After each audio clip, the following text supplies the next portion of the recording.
Hello everyone, good morning. কেমন আছো সবাই? আশা করি সকলে ভালো আছো আর আমি অনেকটা ভালো আছি। তো এটা আমার শ্বশুর বাড়িতে প্রথম ব্লগ। আজকে কিন্তু ছিল আমার কাকা শ্বশুরের বাড়িতে কালী পুজো, আর এই কালী পুজোটা হচ্ছে বাৎসরিক, মানে প্রত্যেক বছরই করা হয় এই বাড়িতে।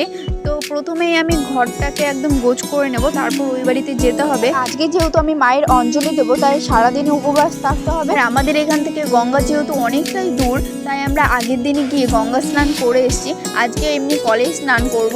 দেন স্নান টান কমপ্লিট করার পর আমি বসে পড়েছি আলতা পড়তে। উনি আমাকে আগের দিনই বলে রেখেছে স্নান দান করে আলতাটা পড়তে, তাই ওনার আজ্ঞা পালন করলাম। দেন রেডি হয়ে চলে গিয়েছিলাম কাকিমণিদের বাড়ি। গিয়েই দেখি পুজোয় বসে পড়েছে। আর এখানে না সেই 12টা থেকে পুজো শুরু হয়েছে সন্ধ্যা 7টা পর্যন্ত, এখন চলছে চোখ। আর এখানে অনেকের মুখ থেকে আমি শুনছিলাম বিয়ের 1 বছর না হওয়া পর্যন্ত নাকি মায়ের পুজো করতে নেই। যদিও আমি পুজো দিয়েছি, তবে এই কথাটা তোমরা কে কে মানো অবশ্যই কমেন্টে জানিও।